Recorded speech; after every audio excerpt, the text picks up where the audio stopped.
Good morning, friends. Today, in this video, I am going to discuss the last portion of the unit, our feathered friends. In our earlier videos, we have learnt a lot of about the writer as well as many birds in this unit. The speciality of birds were discussed at that time. Now I am going to switch on the end of the unit number 8, our feathered birds.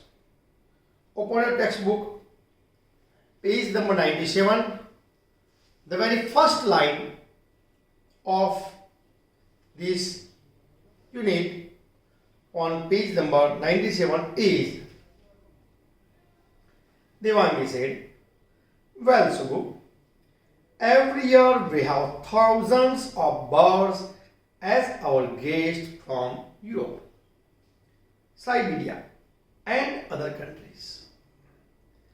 Birds like pelicans, cranes, various ducks and rosy pastors travel thousands of kilometers to fly to India." Now you can understand, these birds come to India from many other countries of the world. They travel thousands of kilometers and every year they migrate, they come. No doubt, the reason is cold. In other countries, like European countries, there is much more cold than India. They are colder. So, particularly in search of warmth, they come to India, particularly in the season of winter. Various ducks and rosy pastors, they travel. Subhangi said, "Rosy pastor? This name sounds sweet. What is that?" આવું નામ શેનું છે? આ શું છે? એવું કયું પક્ષી છે કે જે રોજી પાસ્તા આપણે કહીએ છીએ?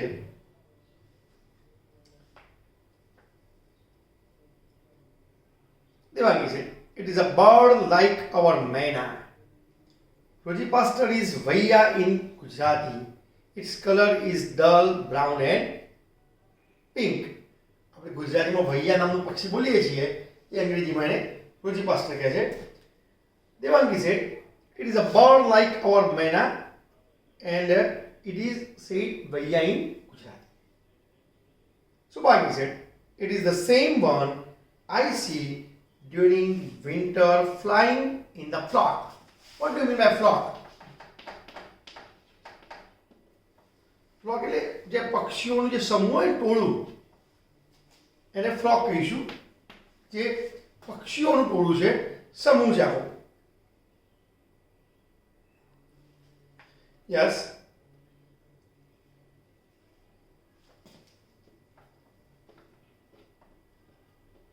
Yeah. Devangi said, "Good observation. This bird arrives in India in June, July from Europe and returns in March, April." હવે ખબર નથી પડતી, હવે જૂન જુલાઈમાં આવે છે, માર્ચ એપ્રિલમાં જાય. જનરલી ભારતમાં પક્ષીઓ હૂંફ મેળવવા માટે આવતા હોય છે. એ વખતે ભારતમાં શિયાળો હોય છે. આ પક્ષીઓ જૂન જુલાઈમાં આવે છે કે જે અને માર્ચ એપ્રિલમાં જ્યારે વધારે હીટ હોય ત્યારે અહીં રહી શકતા નથી. Subhangi said, "How do they travel without any map?" Without any map. હવે આપણને નવાઈ લાગશે, આપણે જો ટ્રાવેલિંગ કરવું હોય તો મેપની જરૂર પડે છે, વિમાનમાં પોખા યંત્રની જરૂર પડે છે. તો પક્ષીઓને વિધાઉટ મેપ કેવી રીતે? ટાઈમિંગ સાથે એમનું કેવું તાદાત્મ્ય છે? એનું જે સંકલન છે એના શરીરનું વાતાવરણ સાથે, ટાઈમિંગ સાથે, એ ખૂબ અનેરું છે. They take help of the sun to find their way.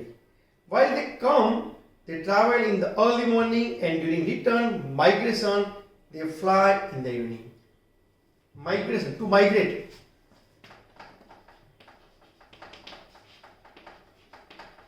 To migrate is a verb and migration is a noun.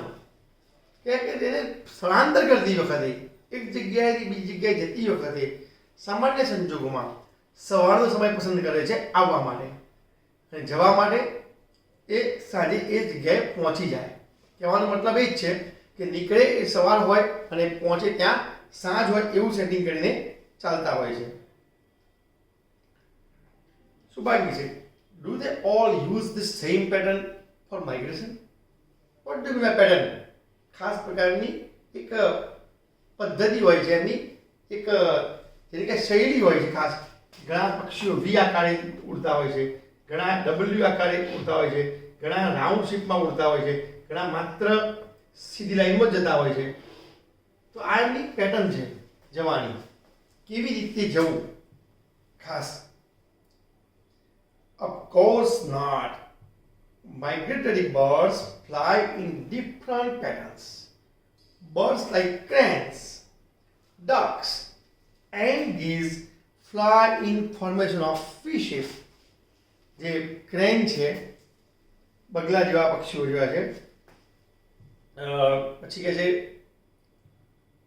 Ducks, બતક છે, અને ગીઝ, આ બધા જે ઉડે છે એમનો આકાર વી આકાર છે, એટલે આમ જતા હોય છે બધા.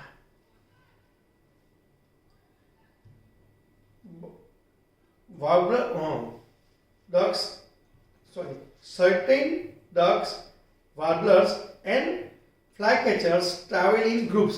હવે આ એક ખાસિયત પક્ષીઓ રહેલી છે. મોટે ભાગે પક્ષીઓ જ્યારે સ્થળાંતર કરતા હોય ને તો એ ગ્રુપમાં જતા હોય છે, જનરલી ગ્રુપમાં. અને કોઈ પક્ષી હોય એકલ દોકલ છૂટું હોય ક્યાંક દેખાય, પણ એ જ્યારે સ્થળાંતર કરે છે એક જગ્યાએ બીજી જગ્યાએ તો એ મોટે ભાગે સમૂહમાં જતા હોય છે. અને સમૂહમાં જવાને કારણે એકબીજાને સહવાસ કેળવીને, અને એ જ મજા આપણામાં પણ છે. કુટુંબની ભાવના, કૌટુંબિક ભાવના, પરિવારની ભાવના, સમૂહની ભાવના આ પક્ષીઓ પણ આપણને શીખવે છે. Subhani said, "Oh God, how can I remember all the details? I cannot remember. How can I remember all the details?" મને આ વાક્યનું ચેન્જ ધ વોઇસ કરવું છે. How can I remember all the details?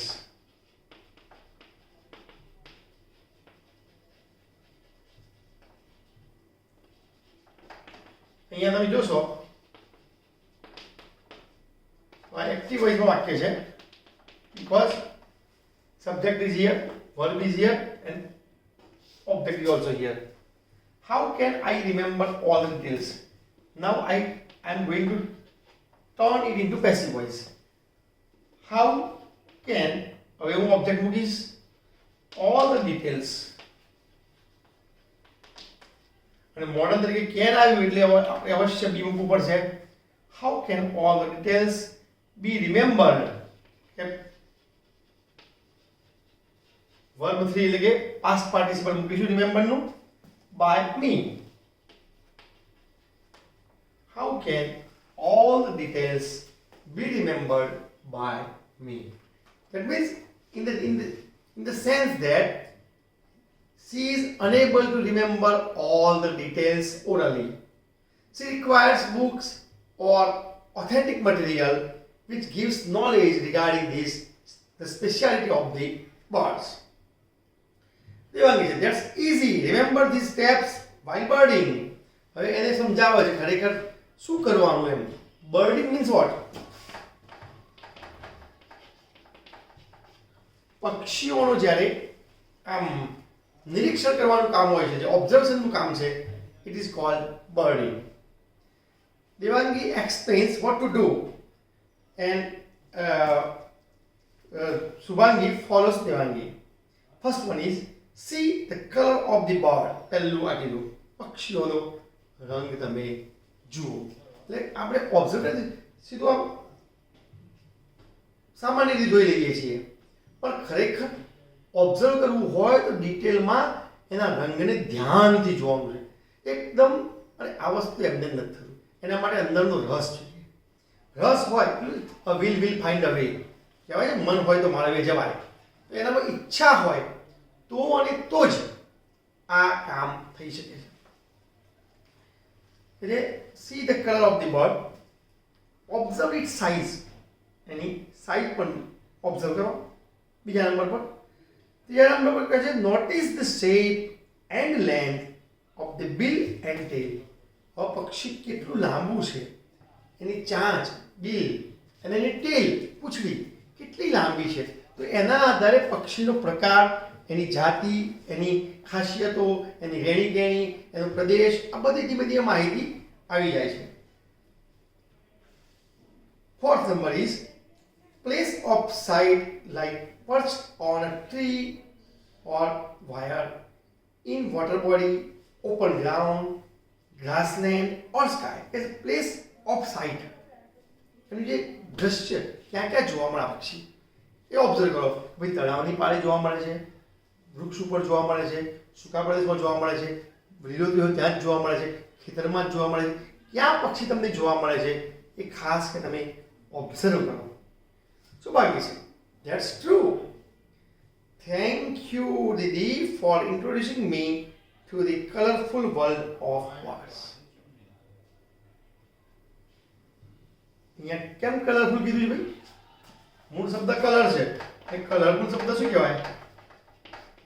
એનું adjective કહેવાય. કેવું? રંગીન દુનિયા. પક્ષીઓની રંગીન દુનિયા કે છે એ ખરેખર અદ્ભુત છે, નિરાળી છે. Devangi, yes my brain fever bird. મારા મગજનો તાવ. કેમ એવું કીધું હશે કહો?